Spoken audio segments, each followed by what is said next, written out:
بسم الله الرحمن الرحيم.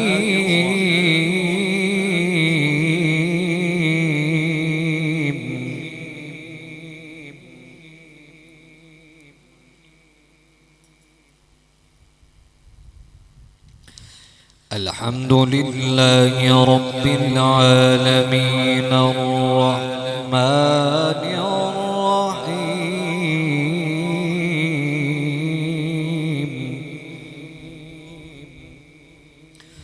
مالك يوم الدين إياك نعبد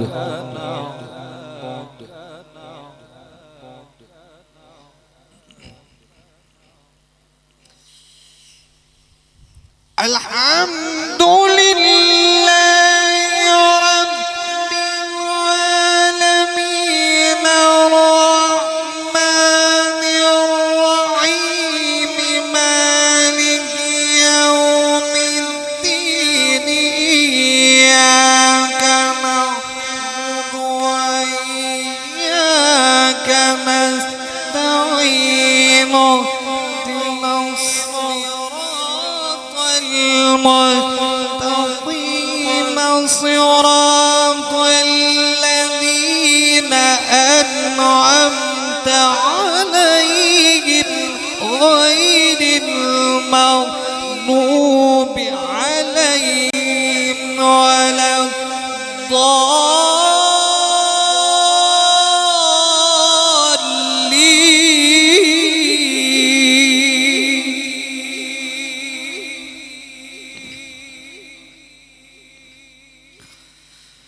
غير المغضوب عليهم ولا الضالين.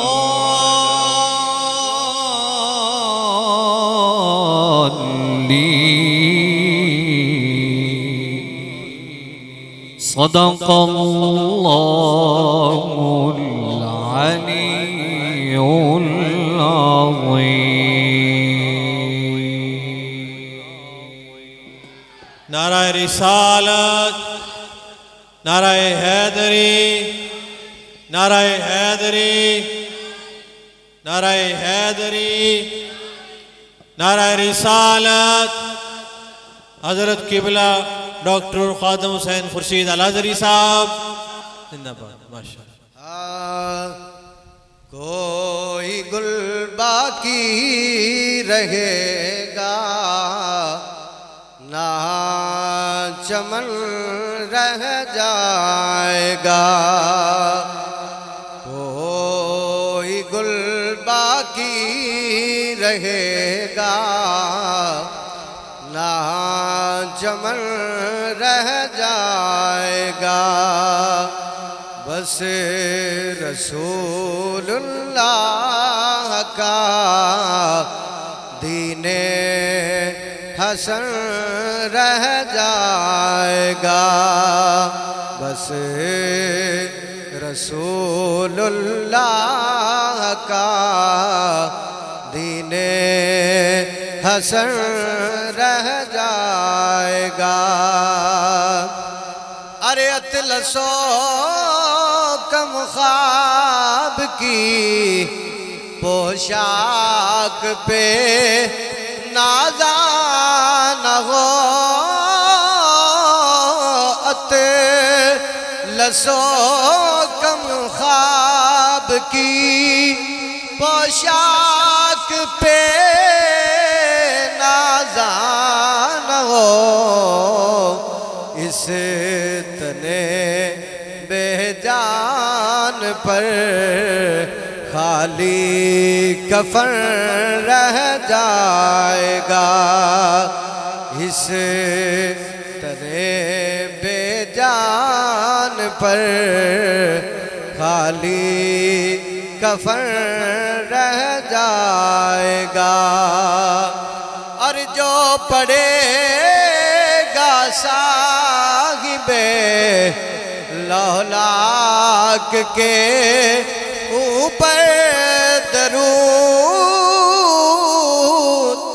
جو پڑے گا صاحب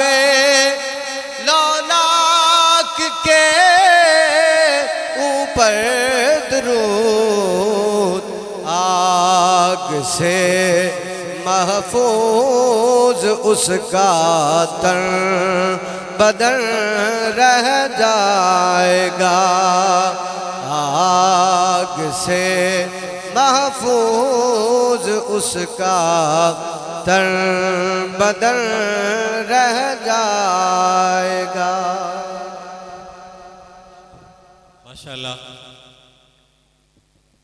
سبحان اللہ اہل علاقہ سے گزارش ہے کہ جلد از جلد مسجد میں تشریف لے آئیں تمامی حضرات جتنی جلدی ہو سکے اپنے کام کاج مصروفیت سے وقت نکال کے عظیم الشان سالانہ ختم نبوت کانفرنس کے لیے دعوت دی گئی تھی چاہیے تو تھا کہ تمامی حضرات ابھی تک مسجد میں ہوتے تو بار دیگر اعلان کے باوجود اب ڈاکٹر صاحب تشریف فرما ہے تو ہماری گزارش پہ تمامی حضرات جتنی جلدی ہو سکے مسجد میں تشریف فرما ہو میں ایک دو شعر کے ساتھ بلا تخیر قبلہ کو دعوت دیتا ہوں جس مقصد کے لیے ہم نے آج یہ پروگرام سجایا ہے اللہ تعالی ہمیں اس نے عمل پر رب کعبہ ہمارے عمل کے مطابق تو نہیں اپنی جناب سے اپنی رحمت کاملہ سے اپنے فضل سے اللہ تعالیٰ ثواب عطا فرمائے سرکار کی تعریف میں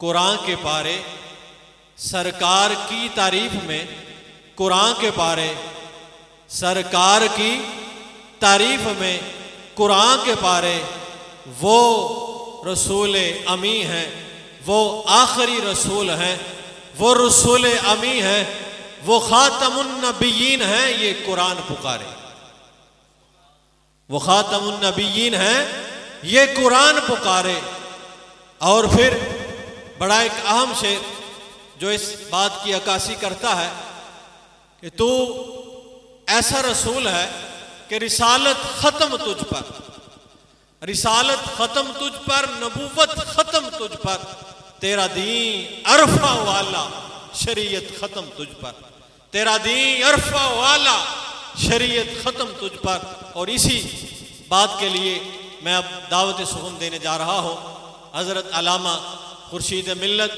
پاسبان مسلک رضا خطیب اہل سنت حضرت علامہ پروفیسر ڈاکٹر خادم حسین خورشید الازہری آپ کی بارگاہ میں یہ گزارش ہے کہ آپ اپنے خطاب دل نشیں سے سامعین کو نوازیں اللہ تعالیٰ جناب کے علم و عمل میں مزید برکتیں رحمتیں عطا فرمائے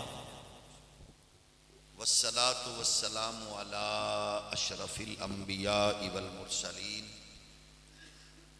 اما بعد فاعوذ باللہ من الشیطان الرجیم بسم اللہ الرحمن الرحیم ما کان محمد ابا احد من رجالکم ولکن رسول اللہ وخاتم النبیین وَكَانَ اللَّهُ بِكُلِّ شَيْءٍ عَلِيمًا قال النبي صلى الله عليه وآله وسلم فضلت على الأنبياء بست أعطيت جوامع الكلم ونصرت بالرعب وأحلت لي الغنائم وجعلت لي الأرض طهورا ومسجدا وَأُرْسِلْتُ إِلَى الْخَلْقِ كَافَّةً وَخُتِمَ بِيَ النَّبِيُّونَ صدق رسولنا الامین الکریم الصلاة والسلام علیک یا سیدی یا رسول اللہ الصلاة والسلام علیک یا سیدی یا حبیب اللہ وعلی آلک واصحابک یا خیر خلق اللہ اللہ جل مجدہ الکریم کی حمد و ثنا حضور تاجدار ختم نبوت صلی اللہ علیہ وآلہ وسلم کی دربار در بار میں بے حد و حساب درود و سلام اللہ کریم کے حضور دعا ہے حق کہنے اور ہم سب کو اس پر عمل پیرا ہونے کی توفیق نصیب فرمائے۔ آج کی اس مقدس نشست میں ہم جس مقصد کے لیے حاضر ہوئے ہیں وہ آج کے دن سے اور کل کے دن سے بڑی مطابقت رکھتے ہوئے ہماری نسل کے شعور کے لیے ان ایام میں ایسے اذکار کا اہتمام نہایت ضروری ہے۔ 6 ستمبر کا دن یوم دفاع مملکت ہے اور 7 ستمبر کا دن یوم دفاع ختم نبوت ہے۔ ان 2 دنوں کی اہم مماثلت ہے، مشابہت ہے، اور ہماری نسل کے لیے ان دونوں ایام کی آگاہی نہایت ضروری ہے۔ آج بالخصوص پچھلے ادوار سے زیادہ آج کے اس دور میں اور بالخصوص آج کے اس ماحول میں شاید یہ دن دونوں ایک دوسرے کے ساتھ جڑے ہوئے اپنی حساسیت کو اور زیادہ اہتمام سے ہماری نسلوں کے شعور میں دستک دے رہے ہیں۔ برادران اسلام، عزیزان گرامی قدر، اللہ اپنی مخلوق کی ہدایت کے لیے ڈائریکٹ آسمانی صحائف کا نازل ہونے کا سلسلہ فرماتا کہ ہر بندے کو وہ ڈائریکٹلی اس کے دماغ پر، اس کی فکر اور سوچ پر القاء اور اس کے تکیے کے نیچے تازہ صحیفہ عنایت فرماتا، تو وہ اس بات پر قدرت رکھتا ہے جو پروردگار دانے سے پھلدار پودے اور درخت پیدا کر سکتا ہے، جو پروردگار کھارے پانی کے اندر قیمتی سیپیاں پیدا کر سکتا ہے، وہ پروردگار جو پتھر کے اندر کیڑے کے لیے رزق کا اہتمام کر سکتا ہے، وہ پروردگار جو ایک گندے قطرے سے اشرف المخلوقات کی تخلیق کا اہتمام فرما کے اس کو رنگ، شعور اور عقل و خیرت کی نعمت سے مالا مال کر سکتا ہے، اس پروردگار کے لیے یہ کوئی ایسی بات نہیں جو ناممکنات میں ہو، وہ تو ہر ناممکن کا ممکن کرنے والا ہے، لیکن اللہ نے ایسا نہیں کیا۔ انسانیت کی ہدایت کے لیے پروردگار نے صحیفے تو دیے لیکن ڈائریکٹ نہیں دیے، ان صحیفوں کے لیے ایسی روحوں کا اور ایسے لوگوں کا چناؤ کیا کہ جن کی دہلیز سے اور جن کے قدموں کی دھول سے دیانت، شرافت، امانت جیسی عظیم نعمتیں بکھرتی ہوئی نظر آئیں، تاکہ انسان کو اپنی انسانیت کے اس عروج پر فخر و ناز ہو سکے، انسان کو اپنی شرم، حیا، غیرت، حمیت اور دیانت و صداقت پر فخر ہو سکے۔ یعنی پروردگار نے کتابوں کے لیے ان لوگوں کا انتخاب فرمایا جو اس کے ہاں چنیدہ تھے، جو اس کے ہاں اعلیٰ، عرفہ، اشرف تھے، اکرم تھے۔ اس لیے اس سے یہ بات بھی ذہن نشین رہے کہ جب کتاب آتی ہے تو کتاب کے ساتھ صاحب کتاب بھی ہوتا ہے۔ کتاب کی اہمیت اس صاحب کتاب سے ہی پہچانی جاتی ہے جس نے اس سے آگاہ و آشنا کرنا ہے۔ اگر عصر حاضر کا کوئی دانشور کتاب کو تو مانے لیکن کتاب والے کو نہ مانے تو اس کا مطلب یہ ہے کہ وہ اپنے آپ کو عقل و سلیم کے اس مقام پر معجزن سمجھتا ہے کہ جہاں ہر چیز اس کے نیچے ہیچ ہے، اس کے قریب۔ بہت سے لوگ ایسے ہیں جن کے ہاں یہ نعرہ ہے کہ ہم کتابی تو ہیں لیکن ہم کسی بابے کے قائل نہیں ہیں، ہاں البتہ یہ بات ضرور ہے، نقائص و عیوب سے، غلطی سے مبرہ صرف اور صرف کتاب الہی ہے۔ باقی کوئی بھی کتاب ہو تو اس پر ڈسکس ہوتی ہے، ایون کہ احادیث کی کتب پر بھی راویوں کی بات ہوتی ہے، حدیث کے درجات پر بحث ہوتی ہے۔ اسماء الرجال والے جو محققین ہیں اور اس فن کے ماہر ہیں، وہ راویوں پر بحث کر کے احادیث کے درجے کا تصور پیدا کرتے ہیں۔ لیکن یہ بھی یاد رہے کہ جب آپ کو روایات سامنے ملیں گی تو بہت سی روایات ایسی بھی ہوں گی جو ملتی جلتی ہوں گی۔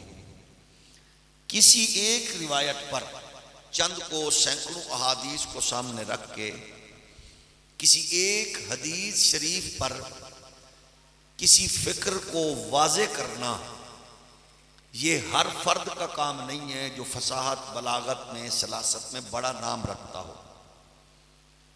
پھر اس کے لیے زیرک ایسے فرد کی ضرورت ہے کہ جس پر قرآن کی نظر ہو، قرآن پر جس کی نظر ہو، احادیث کے ذخیرہ پر جس کی نظر ہو، اس کے درجات پر اس کی نظر ہو، پھر اس اصول اور ضابطے کو سامنے رکھ کے پھر وہ بات اس سے نکالتا ہے جس کو اجتہاد کہتے ہیں اور جس کو فقیہ کہا جاتا ہے۔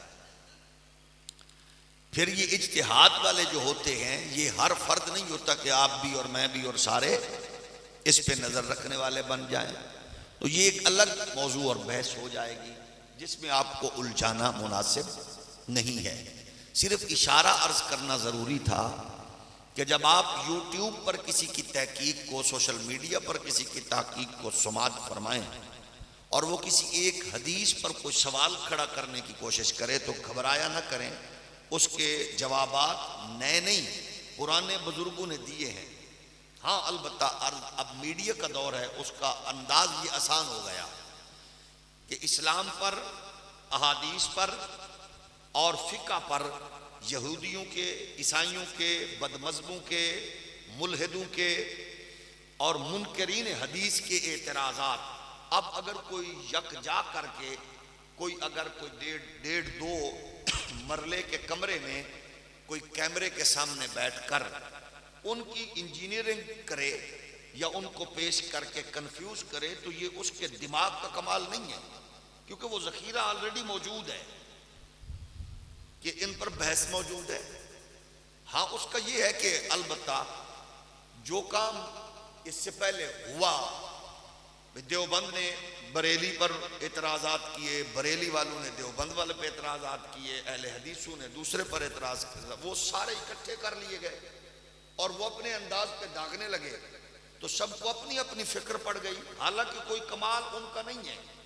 اس کی پوزیشن یہ ہے یوٹیوبر کی، جس طرح آپ کے میرے سامنے چینل پر کوئی خبریں پڑھنے والا نیوز اینکر ہوتا ہے اور ہم حیران ہو رہے ہوتے ہیں کہ وہ اس کو سارا کچھ زبانی یاد ہے۔ نیوز اینکر کے سامنے کوئی کتاب نہیں پڑھی ہوتی، خبریں ساری پڑھ رہا ہوتا ہے، لیکن وہ خبر دیکھ کہاں سے رہا ہوتا ہے یہ ہمیں نہیں پتا، یہ ٹی وی والوں کو پتا ہے، یہ چینل والوں کو پتا ہے۔ اس کے سامنے پیچھے سے بڑی سکرین پہ وہ سب کچھ چل رہا ہے، وہ اس کو دیکھ کے پڑھ رہا ہے، ہم سمجھ رہے ہیں کہ اس کی نظر ہم پر ہے، لیکن اس کی نظر اس پر ہے۔ وہ تحریر، یہ تحریریں نہیں ہیں، یہ تحریریں دیوبندیوں نے ہم پہ کی، ہم نے ان پہ کی، وہابیوں نے ہم پہ کی، ہم نے ان پہ کی، شیعہ نے ہم پہ کی، ہم نے ان پہ کی۔ اس نے اکٹھا کر کے اس سکرین پہ لایا ہے اور نئی نسل جو دین سے دور تھی، مسجد سے دور تھی، وہ حیران ہو کے کہنے لگی ہمیں بڑا علم ہے۔ وہ کمال اس کے دماغ کا نہیں ہے، کمال اس یوٹیوبر محقق کے سامنے پڑی ہوئی سکرین کا ہے۔ آپ کو سمجھ آ رہی ہے بات؟ تو یہ کمال ہے اس کا۔ اپنی اوقات یہ ہوتی ہے، آپ کبھی بھی نیوز اینکر کو کسی نجی محفل میں آپ اس سے کوئی تجزیہ ڈسکس کریں تو وہ آپ کو بیچارہ ایسا کرے گا۔ یہی وجہ ہے کہ اس طرح کے محقق جو ہوتے ہیں وہ نجی محفل میں نہ کسی سے ملتے ہیں نہ کوئی ان سے ملتا ہے۔ ان کی خواہش یہ ہوتی ہے کہ ہمیں کوئی بھی ملے تو ملونر ملے، انڈسٹریلسٹ ملے، کوئی دنیا دار ملے، کوئی جاہل ملے، کوئی اس طرح کے لوگ ملے تاکہ جن کو ہمارے علم کی جن پر دھاک بیٹھی ہو. اور جتنے لوگوں نے ان کو اپریشیٹ کیا ہے وہ موسٹلی وہ ہیں جن کی پوری کائنات صرف میک اپ کی دنیا تک ہے کہ وہ اپنے چینل پر اداکاروں کا میک اپ دیکھتے ہیں کہ کس پر کتنی وہ بیچارے اس پہ لگا ہے پاؤڈر لگا ہے یا اس پہ کتنی کچھ کریم لگی. ان کو یہی علم ہوتا ہے, باقی ان کو کوئی پتہ نہیں ہے. ظاہرہ کسی سے بات ہوگی تو پھر پتہ چلے گا. تو اللہ نے ہدایت کا سامان رکھا مقدس ترین شخصیات کی صورت میں جن کو اس نے چنا اور وہ نبی بنے. اور یہ نبوت کی سلیکشن چناؤ خالصتاً پروردگار اپنی بارگاہ سے اپنی جناب سے ان کو چنتا ہے, لوگوں کے چننے سے بنانے سے نبی. ہولی ہولی بولو. اور نبی یہ واحد یہ کرم و فضل خداوندی ہے کہ جو کائنات میں آ کے نہیں ملتا بلکہ وہ بن کے آتا ہے. تھوڑا ایسے بھی ایسا بول سکتے ہیں آپ, نبی آ کے نہیں بنتا, پاپولیرٹی نہیں بناتی, مقبولیت نہیں بناتی, قد و قامت علم اس سے نہیں بنتا. نبی اللہ کی بارگاہ سے خالصتاً اس کے ہدایت کا نمائندہ ہوتا ہے, کیونکہ جس کو اس نے ملنا ہوتا ہے اس کے ذریعے اس کی خیر سے, برکت سے, صحبت سے, اس کے تعلیم سے لوگوں کو ہدایت اللہ نے دینی ہوتی ہے. اس لیے یہ کائنات کا منفرد اعزاز ہے جو اللہ کے مخصوص لوگوں کے پاس ہے.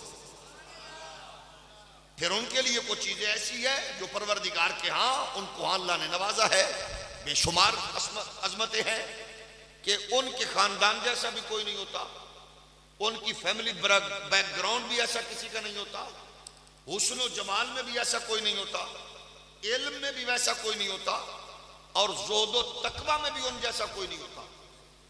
وجہ کیونکہ یہ اللہ کی بارگاہ میں اس کے اس جو عطا کردہ اس کے یہ خیر ہے, نمائندگی ہے, یہ اس کے پر حرف آنے والی بات ہے کہ اگر کوئی نبی کے جیسا حسین ہو, نبی سے معاذ اللہ زیادہ پڑھا ہو یا نبی کی طرح ہو, تو پھر کیونکہ وہ دعویٰ کر سکتا ہے میرا خاندان اچھا ہے, میں پڑھا لکھا ہوں, میں سونا ہوں, میں فلاں ہوں. یہ اللہ کو یہ گوارا نہیں ہے. اور اس بات پر بھی امت کا اجماع ہے کہ اگر اپنے تئیں کوئی ڈائریکٹلی ہدایت کا دعویٰ کرے تو وہ گمراہ ہے. یعنی ہدایت دینے والا اللہ ہے لیکن وہ دیتا اپنے پیغمبروں کی اس قربت و صحبت و تعلیم, جتنوں کو بھی صحبت برکت میسر آئی اللہ نے ان کو تعلیم عنایت فرما دی. اب یہ ہوتا ہے جو ان کے لیے کوڑ رکھنے والا ہو, دل میں میل رکھنے والا ہو, ان کا بھی اللہ ان کو بتا دیتا ہے. یاد رہ رہا وجہ کیونکہ وہ نمائندے کس کے ہیں, بولیے, اللہ کے ہیں. اللہ اپنے نمائندوں کو بتا دیتا ہے. اس کے سمجھنے کے دو طریقے ہیں. ایک طریقہ یہ ہے کہ اس کو یوں سمجھ لیا جائے کہ اللہ اپنے نبی کو بتا دیتا ہے یہ منافق ہے, یہ اندر سے پلید ہے. اور دوسرا اس کا سمجھنے کا طریقہ یہ ہے, اگر دماغ پر بوجھ نہ پڑے, کہ اللہ اپنے نبیوں کے سے وہ پردے ہٹا دیتا ہے, نبی ان کے اندر کی میل کو جان لیتے ہیں. ان دونوں میں سے جو آپ کو جاننے میں آسانی ہو وہی موقف رکھ لو. سبحان اللہ جلسے کے بعد بھی کہہ سکتے ہیں. یہ میں نے دو موقف اس لیے رکھے کہ جب بات آتی ہے نا کہ نبی جان لیتے ہیں تو بہت سے لوگ پریشان ہو جاتے ہیں, شاید ایمان والا کھاتا گل تو نہیں ہو رہا, کیونکہ ان کے بڑوں نے کچھ ایسی دیواریں قائم کی ہوئی ہیں, وہ کہتے ہیں دیوار کے پیچھے کا نبی کو پتہ نہیں ہے. کچھ ایسی نامراد قوم بھی ہے, وہ کہتے ہیں نبی کو دیوار کے پیچھے کا نہیں پتا. تو دیوار ہم نے جو سنی ہے وہ یجوج مجوج کی سنی ہے. تو یہ پتہ نہیں یجوج مجوج کی کون سی نسل ہے جس کی دیوار کے پار نبی نہیں دے سکتا. ہمارے نبی تو وہ ہیں جو زمین پہ ہوں تو آسمان کی خبریں عنایت فرماتے ہیں. تو گویا نبی بڑی عظمت اور عفت کا مالک ہوتا ہے. اللہ نے اس کے ذریعے سے ہدایت رکھی ہے. اچھا, کائنات میں دو چیزیں ہیں, ایک ہے شر اور ایک ہے خیر. شر اور خیر دونوں ہیں. اب شر کی نمائندگی کرنے والا ہے ہمیشہ شیطان, اور خیر کی نمائندگی کرنے والا ہے ہمیشہ اللہ کا نبی، اور اب قیامت تک کریں گے حضور سید عالم صلی اللہ علیہ وآلہ وسلم کے دین کا نور رکھنے والے صوفیاء عرفاء علماء. توجہ ہے نا. اب یہ ہے کہ اس کی طاقت کتنی ہے شیطان کی، ظاہر ہے آپ کو پتا ہے، رگ رگ میں گھس جاتا ہے. وہ بندے کو ایسا کنٹرول کرتا ہے کہ بندے بڑے بڑے لوگ گمراہ ہو جاتے ہیں، بڑے بڑے طاقتور لوگ گمراہ ہو جاتے ہیں. بلکہ مولوی بھی ہوں تو حکومت کی چس ایسی علت پڑتی ہے کہ وہ اپنے دور حکومت میں ظلم اور تشدد اور وحشت اور بربریت کا دفاع کرنے لگتے ہیں. وہ پیر بھی ہوں تو کسی بھی حکمران کا آسرا سہارا مل جائے، کوئی وزارت مشاورت مل جائے تو وہ باقاعدہ طور پر شیطان کے پراپر چیلے بن کر اس کا دفاع کرنے کی پوری کوشش کرتے ہیں. یہ ہے شیطنت. اور جس طرح وہ شیطان کی نمائندگی ہو رہی ہوتی ہے، اسی طرح کیونکہ یہ نمائندہ ہے قدرت کا، تو مجھے ان کی عقل پہ بھی ماتم کرنے کو جی چاہتا ہے جو کہتے ہیں شیطان کی پاور تو ہم مانتے ہیں لیکن نبی کی پاور نہیں مانتے. ان کو بندہ بتائے کہ بدبختو، نبی کی پاور عطا کرنے والا پروردگار ہے، اور اللہ نے اس کو اس گھٹیا طاقت کے خلاف ہی تو بھیجا ہے تاکہ آپ شیطان کے چنگل سے میرے بندوں کو نکال کر ان کو شہرائے ہدایت. تو آپ کو ماننا پڑے گا شیطانی پالیسیوں کو، شیطانی فکر کو، شیطانی سازشوں کو وہ جانتے گئے، سمجھتے گئے، اور پھر اس کے مقابلے میں پروردگار کا نور بخشنا لوگوں کو. تو اس لیے پھر یہ سلسلہ تا قیام قیامت جو جاری ہے ہدایت کا، یہ سلسلہ نور چلا. اس پہ بھی امت کا اتفاق ہے. 1.25 لاکھ یکم و بیش انبیاء کرام علیہ السلام آئے، اور سب سے عرفا، اعلیٰ، اکرم، اشرف ہمارے نبی ہیں صلی اللہ علیہ وآلہ وسلم. ظاہر ہے سب کے امام ہیں. آخر میں حضور آئے. آپ نے یہ بھی سنا ہوگا کہ ہم سب کہتے ہیں کہ وجہ تخلیق کائنات ہمارے نبی، اس دھرتی کے وجود کا سبب ہمارے نبی، کائنات کی تخلیق کا راز ہمارے نبی. تو مان یہ سوال آتا ہے جب کائنات کی تخلیق ہمارے نبی کی وجہ سے ہے، وجود کائنات کا ذریعہ ہمارے نبی گئے، حسن کائنات ہمارے نبی گئے، تو پھر ان سے پہلے 1.25 لاکھ کو یکم و بیش کو کیوں بھیجا؟ ڈائریکٹ ہی حضور کو بھیج دیا جاتا. ظاہر 1.25 لاکھ انبیاء کو پہلے اللہ تعالیٰ نے کیوں بھیجا؟ پہلی بات تو یہ ہے قدرت کے معاملات میں کیوں، کیسے، یہ کوئی جوید خامدی جیسا خبیث ہی ٹانگیں اڑا سکتا ہے. باقی یہ کہہ سکتے ہیں اللہ کی اپنی مرضی ہے. تھوڑا ہولی بولیے. یہ کوئی چول بندہ یہ کہہ سکتا ہے نا. یہ کیوں ہوا؟ اس کی وجہ یہ ہے کہ میں جب قرآن کے معاملات میں جب کیوں کا جواب دینا شروع کروں گا تو میں 10 کا جواب تو صحیح دے سکوں گا، 20 کا دے سکوں گا. اگر قرآن کی 100 اور 1000 کیوں مجھے سمجھ ہی نہ آئی تو میں کو غلط ہی دبنا ہے نا. بولو بھائی، ابے کی بات کو تو میں کیوں کا جواب دے سکتا ہوں کیونکہ میں ابے کی جھولی میں پلا ہوں. میرے باپ کی بات ہے تو میں بتا سکتا ہوں، استاذ کی بات ہے تو بتا سکتا ہوں، پیر کی میں نے پوچھا ہے.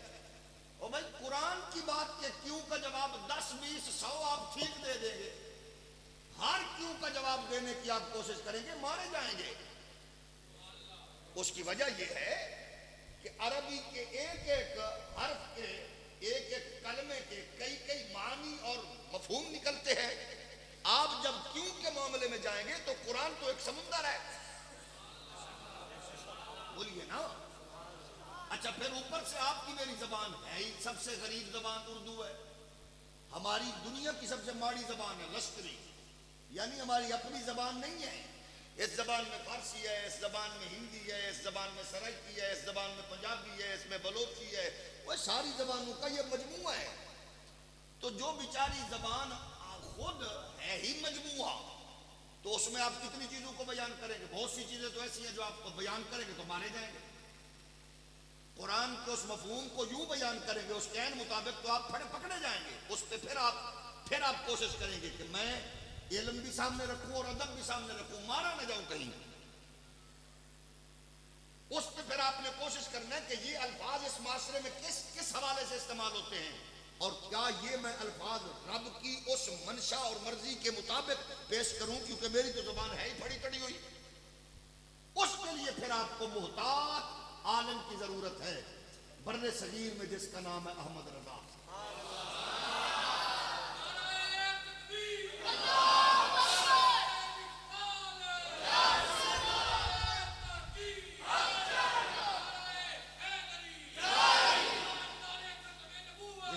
توجہ ہے نا؟ تو عرض یہ ہے، اس لیے احتیاط کی ضرورت ہے۔ وہ بعض اوقات وہ کہتے ہیں نا، دیکھو نا، ہمیں وہ کہتے ہیں قرآن نہ پڑھو۔ وہ میں نے کچھ یوٹیوبر سے سنا، کہتے ہیں مولوی کہتے ہیں ڈائریکٹ قرآن نہ پڑھو۔ ہم نے کہا پڑھو، ہم نے کب روکا ہے؟ لیکن مجھے صرف اتنا بتا دیا جائے، اپنے احباب کی محبت میں آپ کی خدمت میں یہ عرض کرتا ہوں کہ آپ کا بھائی انجینئر ہو، آپ ہو MBBS ڈاکٹر، تو انجینئر صاحب کی آپ کے گھر میں، آپ ہی کے کمرے میں انجینئر صاحب کی پڑھی ہوئی کتابیں آپ پڑھ کے ہٹی سے کھول سکتے ہو؟ ہولی ہولی بولو بھائی، ڈاکٹری کا شعبہ آپ کو نہیں ملے نوکری، انجینئر صاحب کی کتاب آپ اس سے زیادہ ذہین ہیں، آپ نے ساری کتابیں پڑھ لی ہیں، تو آپ کسی محکمے میں ڈاکٹر آپ کو نہیں بھرتی کیا گیا، تو انجینئر تو بھرتی ہو سکتے ہیں نا؟ ہولی بولو، کیوں نہیں ہو سکتے؟ کیونکہ بٹھا ہی بٹھانا ہے۔ حالانکہ جو ڈاکٹر ہوتا ہے وہ جاہل ہوتا ہے بھائی، ڈاکٹر MBBS میڈیکل والا، اس نے انجینئرنگ کی کتابیں، وہی تھوڑی بہت اصطلاحات ہیں، وہ ٹرمز ہیں جو مختلف ہیں،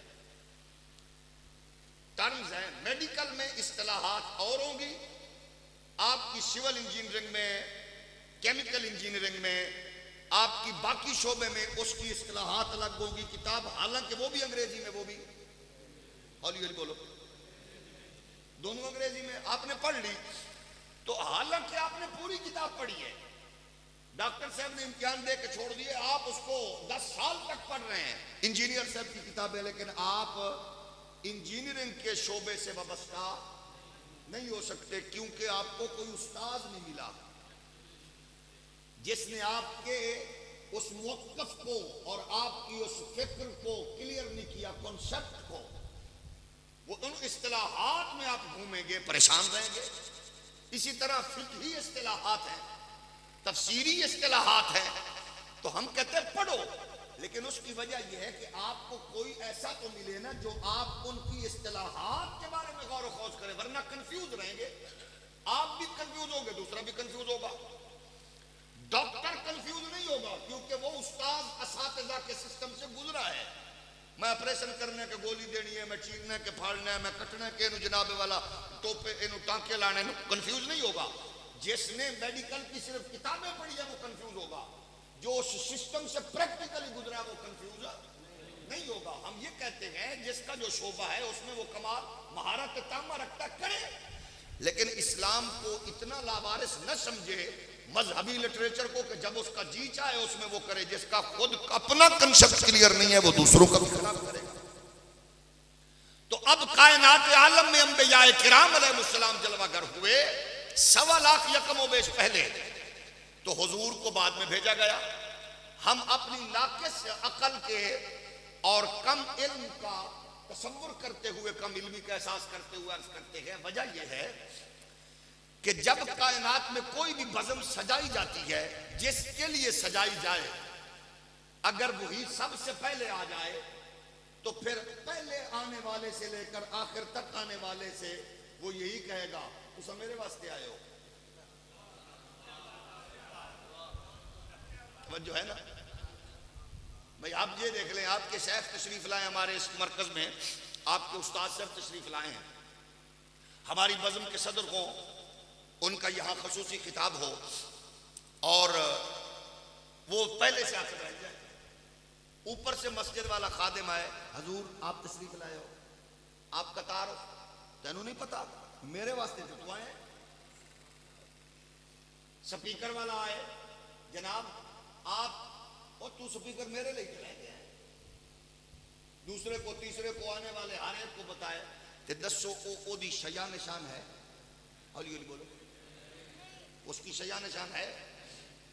تو پھر اس کا کون بتائے گا؟ اس کے لیے پھر بندے چاہیے. کون بتائے گا؟ سٹیٹس ہوگا اس کا جو بتانے والا ہوگا، پھر اس کا درجہ ہوگا. اب ظاہر ہے ہمارے ہاں اس کو سیاسی طور پر سمجھ لیجئے، یا تھوڑا سا ہمارے ہاں سٹیٹس وائز جو آج کل جس بیماری میں ملجھے ہوئے ہیں، مثال سمجھانے کے لیے. ویسے تو یہ اللہ رسول پاک ہے ان چیزوں سے. اگر یہاں وزیر اعلیٰ آئے، خدا نہ خواستہ، اللہ نہ کرے، اگر وزیر اعلیٰ آئے تو نقابت تو چپڑاسی کرے گا نا؟ بول لو تو صحیح. اس کا تعارف چپڑاسی کرائے گا. اچھا بیلدار کرائے گا. اس کا تعارف کون کرائے گا؟ وزیر اعلیٰ کو یہاں سب سے پہلے تو اگر گورنمنٹ ہے تو پھر اس کا جو یہاں کا وزیر ہوگا وہ, نہیں تو کم از کم جو اس ڈویژن کا کمشنر ہے وہ ریپرزینٹ کرے گا, وہ تعارف کرائے گا. آپ تشریف لائیں, وہ جو اس کا کیونکہ نمائندہ ہے اس نے بتانا ہے ان کا پروٹوکول, ان کا سسٹم, ان کا نظام کیا ہے. وزیر اعلیٰ کا وزیر بتائے گا یا کوئی کمشنر بتائے گا, ڈی سی بتائے گا. مطلب اس کا لیول ہوتا ہے جو اس کا اعلان کرتا ہے, پتہ ہوتا ہے اناؤنسمنٹ کا. جیسے مجھ جیسا کم علم کم فام بندہ آپ کی خدمت میں آئے اور حضرت نے میرا اعلان کیا, محسن صاحب سے یہ دیگر سے انہوں نے کروا دینا تھا, وہ بھی جانتے ہیں آپ بھی جانتے ہیں, لیکن انہوں نے کہا میں کروں گا کیونکہ آپ ہمارے مرکز میں آئے تو میں آپ کی بات کروں گا. تو اسی طرح پھر اس پہ پتہ چلتا ہے کہ تعارف قرآن والا کیڈا بڑا ہے. پھر وہ ان کے بارے میں بتاتا ہے, یار یہ مصروف ہیں, یار یہ بڑے گئے, ان کا معاملات ایسے گئے, انہوں نے یہ بھی کرنا ہے, یہ بھی کیا, یہ لکھا, یہ پڑھا, یہ کہا. تو آپ حیران ہوں گے یہ کائنات کا نظام ہے. تو آپ دیکھیں کہ 1.25 لاکھ نبی جس کی آمد کا اعلان کریں اسے کہتے ہیں تاجدار ختم نبوت.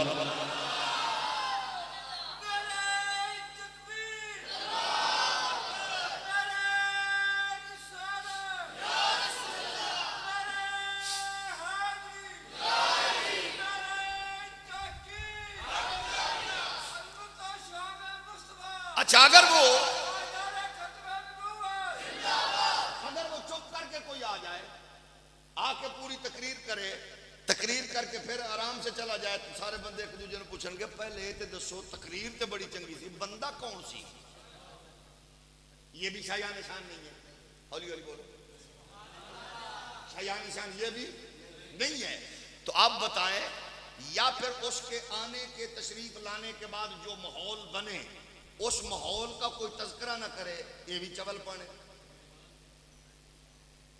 بھئی جو بندہ آ کے اثر چھوڑ جائے, خبردار یہ نہیں ہوگا, برائی نہیں ہوگی, یہاں چرس نہیں بکے گی, افیم نہیں بکے گی, یہاں شراب نہیں چلے گی, یہاں رشتوں کا تقدس پامال نہیں ہوگا, یہ نہیں ہوگا, وہ نہیں ہوگا. پھر اس کو ڈسکس کیا جائے, واہ بھائی واہ, برکتالے آئے ہیں, کمال کی تئی. ہم یہ کہتے ہیں کم وہی پہ کرنے ہیں جیڑا 1400 سال تو قبل انبیاء نے حضور دے بارے چ دسیا, او آ رہے نے, اسا میلاد کر کے دسنے ہاں, او تشریف لے آئے نے, تے کائنات وچ بہناں نو ویراں دا پیار مل گیا ہے, ماواں دے قدماں تلے جنت آ گئی ہے, یتیماں نو سہارا. فرق یہ گئے, نبیوں نے پہلے اعلان کیا اور اپنی اپنی قوم کو بتاتے گئے کون آ رہا ہے, کون آ رہا ہے. الذین آتیناہم الکتاب یعرفونہ کما یعرفون ابناءہم.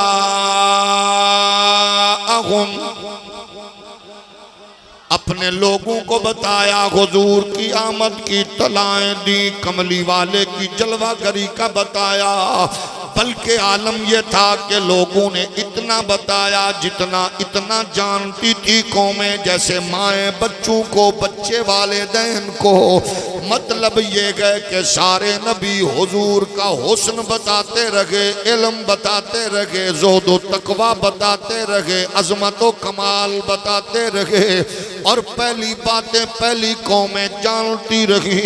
کتنا مزہ ہوگا کہ قوم موسیٰ کی ہے تذکرہ تاجدار ختم نبوت کا گئے, قوم یونس و یوسف کی تذکرہ تاجدار ختم نبوت کا, قوم صالح و ہود کی تذکرہ تاجدار ختم نبوت کا, قوم جناب شیش و ادریس کی ہے تذکرہ تاجدار ختم نبوت کا. بس یہ خوش نصیبی آپ کی میری ہے کہ جس نبی کا اعلان 1.25 لاکھ نبی کرتے رہے, اولو العزم رسول کرتے رہے, اللہ نے وہ پاک نبی بن مانگے ہمیں عطا فرما دیا. ہم یہی کہہ رہے گئے یہ وہ نبی ہیں جن کے لیے قرآن نے اس نعمت عظمہ کا اعلان کرتے ہوئے کہا لَقَدْ مَنَّ اللَّهُ عَلَى الْمُؤْمِنِينَ إِذْ بَعَثَ فِيهِمْ رَسُولًا.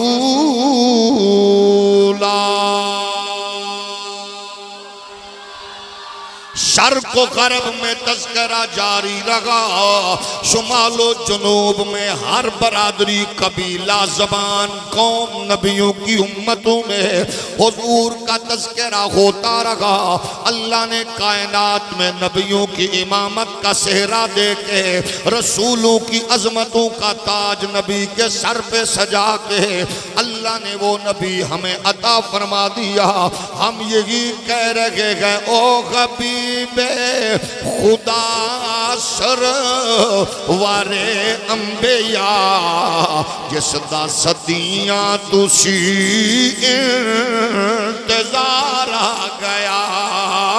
او حبیب خدا سرور انبیاء جس دا صدیاں تسی انتظار آ گیا. سکے ہوئے چمن وچ بہار آ گئی, روندے ہوئے پھلاں تے نکھار آ گیا. سکے ہوئے چمن تے بہار آ گئی, روندے ہوئے پھلاں تے نکھار آ گیا. کائنات عالم میں وہ جلوہ گر ہو گیا جس کے لیے یہ کائنات بچھائی گئی. یہ بچھونا یہ آسمان کا سائبان جس کے لیے تھا. اگر میری بات آسان نہ لگے تو پھر میں حضرت اقبال کی زبانی آپ کی خدمت میں یہ بات ہدیہ کروں. حضرت اقبال فرماتے گئے ہونا یہ پھول تو بلبل کا ترنم بھی نہ ہو, چمن دہر میں کلیوں کا تبسم بھی نہ ہو. یہ نہ ساقی ہو تو پھر میں بھی نہ ہو, خم بھی نہ ہو, بز میں توحید بھی دنیا میں نہ ہو, تم بھی نہ ہو. خیمہ افلاک کا ایستادہ اسی نام سے ہے, اور نبض ہستی تپش آمادہ اسی نام سے ہے. یعنی 1.25 لاکھ نبیوں نے جن کی آمد کی اطلاع دی. اب یہ بات ذہن نشین فرما لیجئے, پھر واپس لوٹیے. نبی جیسا حسین کوئی نہیں ہوتا, نبی جیسا زہد و تقوی میں کوئی نہیں ہوتا, اور نبی جیسا خاندانی بیک گراؤنڈ میں کوئی نہیں ہوتا. یعنی نبی کا خاندان بھی بے مثال, نبی کا حسن بھی بے مثال, نبی کا علم بھی بے مثال, نبی کا تقوی بھی بے مثال ہوتا ہے.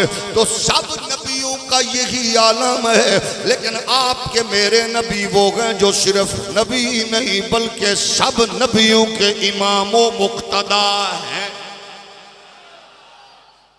پھر اپنے بچوں کو, اپنے بھائیوں کو, اپنے بزرگوں کو پڑھوں گا۔ میرے عزیز بیٹوں، اسکول، کالج، یونیورسٹی کی سطح پر اسلام کی نمائندگی اور والدین کی شرافت، امانت، دیانت کی، گھر کی، فیملی کی، ماں باپ کی تربیت کی نمائندگی کرنے والوں، یہ بات ذہن میں رکھنا ضروری ہے آپ کے لیے کہ 1.25 لاکھ نبیوں میں سے کسی کی امت میں کسی ایک نے بھی اس دور کے نبی کی برابری کا دعویٰ نہیں کیا۔ یہ بات آپ کے لیے ضروری ہے، ان بچوں کے لیے جو یوٹیوبر اور فیس بک کی اور ٹک ٹاکر سے متاثر ہوتے ہیں۔ 1.25 لاکھ نبیوں کی امت میں سے کسی کے امتی نے یہ دعویٰ نہیں کیا میں نبی جیسا۔ بدقسمتی سمجھیے یا لعنت مقدر سمجھیے یا ان کا کمینہ پن سمجھیے کہ امت محمدی میں کچھ نامراد بدبخت خبیث الاخبث لوگوں نے یہ دعویٰ کیا نبی ہماری طرح۔ اگر اس سینسٹیو، حساس، مقدس ایشو پر اگر زبانیں کنٹرول رہتی، بک بکیا نہ ہوتا، تو کوئی بھی زبان اس بات کا اظہار کرتے ہوئے کروڑ بار سوچتی کہ مجھے بدی سے نکال کر ٹکڑوں میں کیسے بدلا جائے گا۔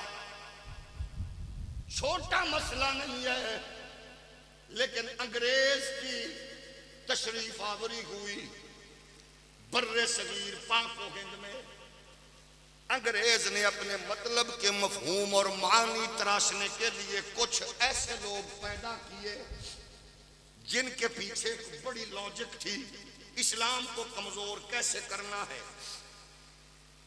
سونے والے تو خراٹے لیتے رہے، جاگنے والے چیختے چلاتے رہے، اور وہ جاگنے والا مدرسے میں تھا، خانقاہ میں تھا، وہ سکول کالج میں تھا، چیخا چلایا، سر پیٹا، اٹھایا، جگایا لوگوں کو، کہہ رہے تھے فکر عرب کو دیکھ کے فرنگی تخیلات، اسلام کو حجاز و یمن سے نکال دو، یہ فاقہ کش جو موت سے ڈرتا نہیں ذرا، روح محمد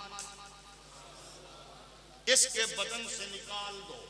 یہ مدرسے کا پڑا ہوا نہیں تھا، یہ آپ کے شہر میں امام علی الحق کے زیر سایہ پلنے والا وہ نوجوان تھا جو مغرب سے پڑھ کے آ کے بھی کہہ رہا تھا خیرہ نہ کر سکا مجھے جلوہ دانش فرنگ، سرما ہے میری آنکھ کا خاک مدینہ و نجم۔ چیخا چلایا، اٹھایا، جگایا، لا نبی بعدی ز احسان خدا است، پردہ ناموس دین مصطفیٰ است۔ جو جاگ رہا تھا جاگتے ہوئے اس نے کہا سونا جنگل رات اندھیری، چھائی بدلی کالی ہے، اور سونے والوں جاگتے رہنا چوروں کی رکھوالی۔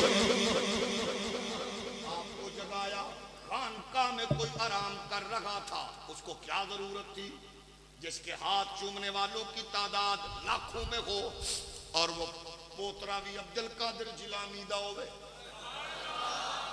لخت جگر بھی حسین ابن علی دا ہوئے، تے پیر بھی گولڑے دا ہوئے، انہوں کی ضرورت سی کہ او راما وچ نکل کے تے جناب ٹبے تے ٹیلے تے پہاڑ دیاں چوٹیاں کراس کر کے مرزا نو للکرا ماردہ پھرے، لیکن وہ جانتا تھا کہ حسین ابن علی کا بیٹا میں ہوں، لخت جگر نور نظر ہوں، میں نے دنیا کو بتانا ہے کہ میں اس حسین کا بیٹا ہوں جس کا سر نیزے کی نوک پہ دشمنوں کی گلیوں میں قرآن سنا کے بتا رہا تھا کہ زہرا دا پتر حافظ قرآن ہوئی ہے تے محافظ قرآن۔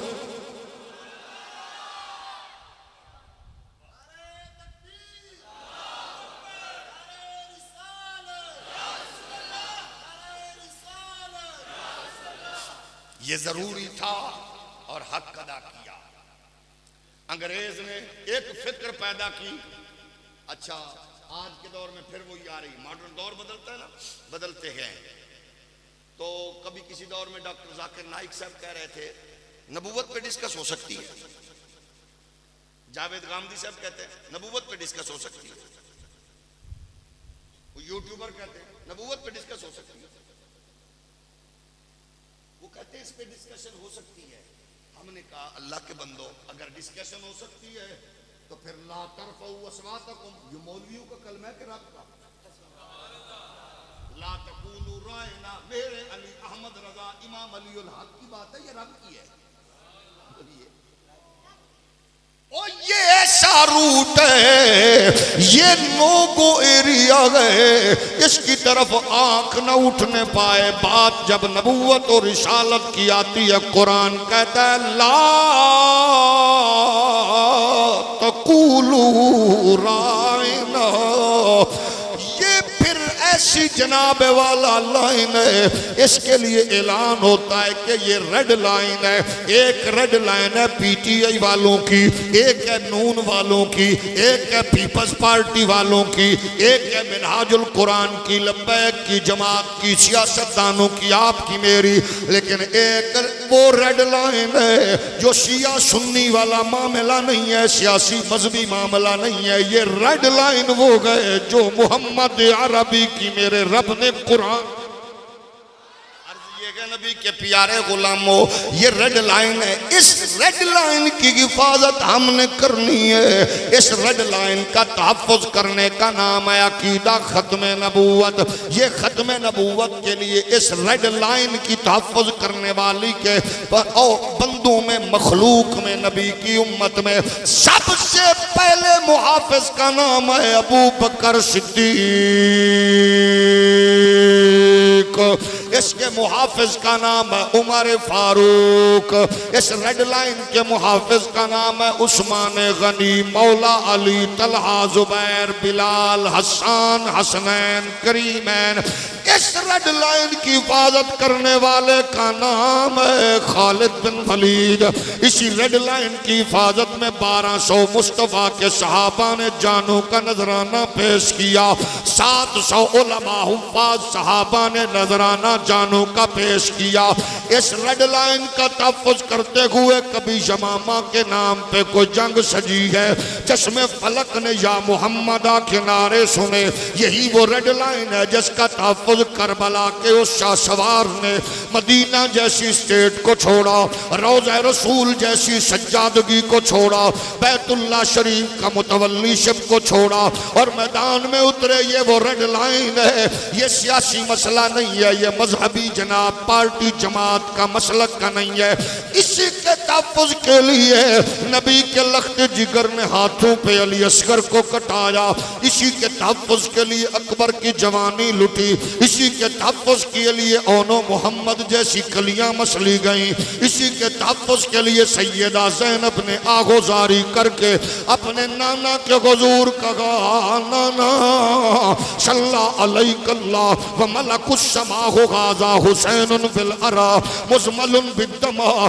نانا تیرے دین کا جھنڈا اونچا ہو گیا, میرا بھائی چلا گیا کوئی بات نہیں ہے, لیکن میرے بھائی نے اپنے خون سے نبوت کے ریڈ لائن کو کراس نہیں ہونے دیا, شریعت کی بالادستی کو قائم رکھا. یہی ریڈ لائن ہے جس کے لیے کبھی جناب حضرت امام ربانی مجدد الفسانی میدان میں اترے. یہی وہ ریڈ لائن ہے. حضرت شیر ربانی گرجتے نظر آئے. اسی ریڈ لائن کے لیے فضل خیر آبادی آئے. اسی ریڈ لائن کا تحفظ کر کے سید کفایت علی کافی انگریز کے تختہ دار پر جھول کر فرما رہے تھے, کوئی گل باقی رہے گا نہ چمن رہ جائے گا, کوئی گل باقی رہے گا نہ چمن رہ جائے گا, بس رسول اللہ کا دین حشر رہ جائے گا. یہی وہ ریڈ لائن ہے جس کے لیے کالے پانی کی سزائیں پائی گئی ہیں. یہی وہ ریڈ لائن ہے جس کے لیے گولڑے کا بابا، اجمیر شریف کا بزرگ داتا علی حجویری جیسے لوگوں نے سفر کیا. یہی وہ ریڈ لائن ہے جس کے لیے 1000 چراغ علم دین کی صورت میں، علمی کتابوں کی صورت میں امام محمد رضا نے جلائے. یہی وہ ریڈ لائن ہے جس کے تحفظ کی پاداش میں حضرت مجاہد اسلام علامہ عبدالستار جناب عبدالستار خان نیازی کو تختہ دار کی سزا سنائی گئی. اس نے مسکرا کے کہا جج صاحب تم کہتے ہو اتنی دیر تک لٹکے جب تک اس کی سانسوں کی ڈوری کٹے نہ، اور میں اس لیے مسکرایا ہوں کہ کاش میری 1000 موتیں ہوتی اور تو ایک بار لٹکاتا میں پھر مرتا، تو پھر لٹکاتا میں پھر مرتا. اس کی وجہ یہ ہے میں ناچنے گانے والی کی جھولی میں نہیں پلا، میں میلاد منانے والے باپ اور میلاد منانے والی اماں کی جھولی میں پلا ہوں. جس استاد پیر نے مجھے بچپن میں یہ نغمہ سنایا ہے میرے امام احمد رضا کا، کرو تیرے نام پہ جاؤ فدا، نہ بس ایک جان دو جہاں فدا. کرو تیرے نام پہ جاؤ فدا، نہ بس ایک جان دو جہاں فدا. تو جہاں سے بھی نہیں جی بھرا، کرو کیا کروڑوں جہاں نہیں.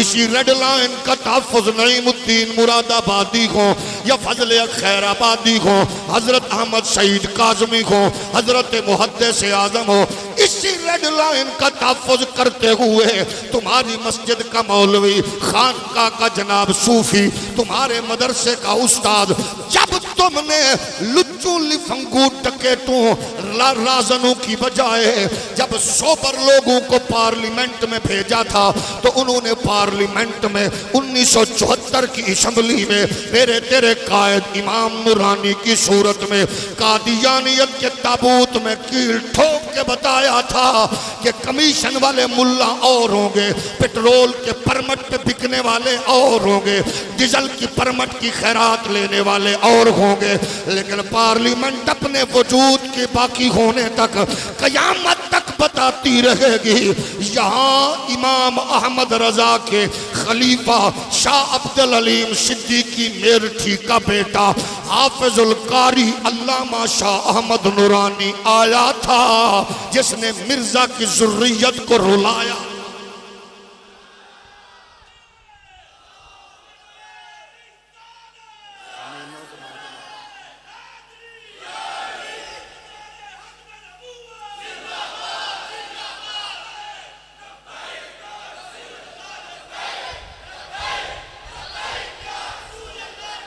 اٹھو میدان میں آپ نے شریف غیرت مند قومیں چنگے پتر ہوندے نے جڑے وڈیاں دے کارنامے یاد رکھیں.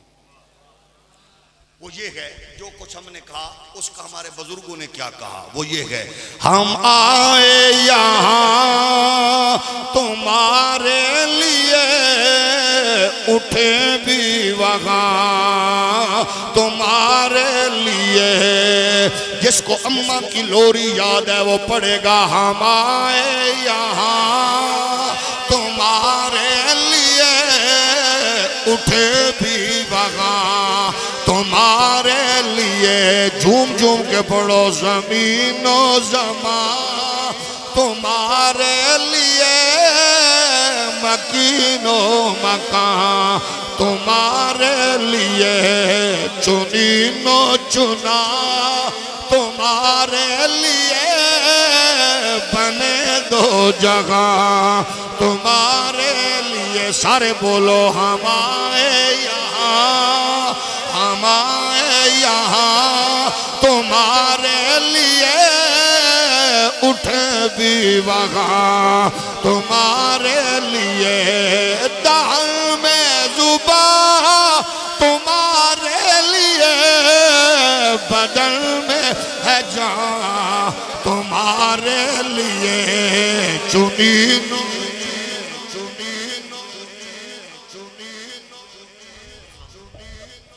درود و سلام کے اشعار کے لیے کھڑے ہو جائیں. درود و سلام کے اشعار کے لیے کھڑے ہو جائیں.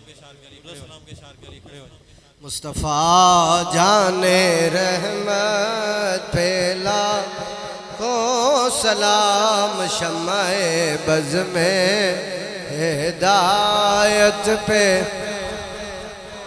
سلام شمع بز میں ہدایت اور مہر چرخے نبوت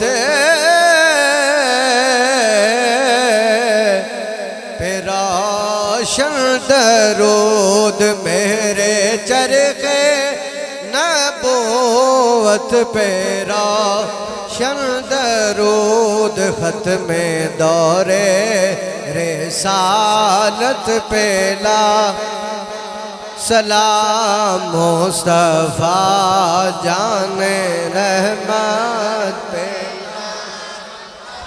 سلام شمع بز میں دا ارے آسیہ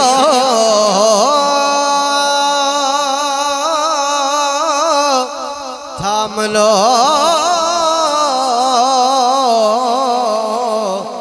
دامن مصطفیٰ آسیہ تھام لو دامن مصطفیٰ بے کسو تھام لو دامن مصطفیٰ مجرماں تھام لو دامن مصطفیٰ منکروں تھام لو دامن مصطفیٰ اور پڑھو رب کی رحمت پہ لا سلام مصطفیٰ جان رحمت پہ لاکھوں سلام شمع بز میں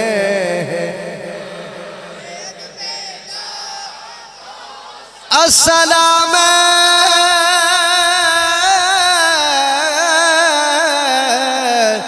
سبز گنبد کے مکین السلام رحمت للعالمین یا الہی صدقہ زلف رسول یہ سلام آجزانہ ہو قبول. آمین. الحمدللہ رب العالمین والعاقبۃ للمتقین والصلاة والسلام علی سید الانبیاء والمرسلین. ربنا آتنا فی الدنیا حسنة وفی الآخرة حسنة وقنا عذاب النار. اے مالک مولا تیری اور تیرے محبوب علیہ السلام کی بارگاہ میں حاضری ہوئی ختم نبوت پہ پیرا دینے والے محافظوں نے اپنے اپنے انداز سے نذرانے پیش کیے. سب کی حاضری کو قبول و منظور فرما. اس پروگرام کے سجانے میں محمد یاسین صاحب کے ساتھ ہماری مسجد کی کمیٹی، ہماری مسجد کے نمازی، دیگر نوجوان ساتھیوں نے جو تعاون کیا، یا اللہ سب کا اہتمام قبول و منظور فرما. سب کو اپنی جناب سے دین و دنیا کی بلائیاں عطا فرما. حضور علیہ السلام کے دین متی کا ہمیں حامی بنا. حضور علیہ السلام کی ختم نبوت کے لیے اپنی جان کی بازی لگانے کی توفیق عطا فرما. سارے دین کے دشمنوں کو نیست و نابود فرما. حضور علیہ السلام کے دین کا سچا سچا مجاہد بنا. ہر طرح کی منافقت سے ہمارے دین اسلام میں جتنے بھی کیڑے مکوڑے ہیں سب سے محفوظ فرما. اپنی جناب سے رب کعبہ جتنے بھی دشمنان اسلام ہیں سب کو تباہ و برباد فرما. اسلام کا بول بالا فرما. آقا علیہ السلام کے دین کی عظمت میں مزید بلندیاں پیدا فرما. اس کی بنیادوں کو مضبوط بنا. ہمارے بچوں کو دین دنیا کا حامی بنا. انہیں نماز روزے سے محبت عطا فرما. مسجد سے محبت عطا فرما. مدرسہ سے محبت عطا فرما. یا اللہ روزانہ تیرا قرآن پڑھتے ہیں، نماز پڑھتے ہیں، ہمیں نماز و قرآن میں محبت دل لگانے کی توفیق عطا فرما. جس طرح بازاروں میں جاتے ہیں، دیگر دنیا کی محفلوں میں جاتے ہیں، یا اللہ اسی طرح مسجد میں رہنے کی توفیق عطا فرما، 5 وقت کی حاضری نصیب فرما، ہر طرح کی بری نظر سے محفوظ رہتے ہوئے شرم و حیا عطا فرما۔ جن ساتھیوں کے لے کہا حافظ محمد وحید صاحب کی والدہ، انہیں شفا عطا فرما۔ حاجی محمد یعقوب صاحب بیمار ہے، آج کی محفل کا صدقہ یا اللہ انہیں شفا عطا فرما۔ حاجی محمد یوسف صاحب بیمار ہیں، انہیں بھی تندرستی عطا فرما۔ اے رب کعبہ، جن ساتھیوں نے دعاؤں کے لیے کہا، سب کی نیک جائز تمنائیں قبول و منظور فرما۔ آج کی ختم نبوت کانفرنس کا صدقہ یا اللہ جتنے آئے ہیں سب کی جولیاں مرادیں اپنی رحمتوں سے بھر دے۔ مالک و مولا، اپنے جناب سے جتنا ثواب تو چاہتا ہے اپنا فضل عطا فرما، جو نہیں مانگ سکے بن مانگے عطا فرما۔ اے مالک و خالق، رکھنا شان سے، موت دینا ایمان سے۔ اللہم افرغ علینا صبرا وثبت اقدامنا وانصرنا علی القوم الکافرین۔ وصلی اللہ تعالی علی رسول خیر خلقہ محمد وعلی آلہ واصحابہ اجمعین برحمتک۔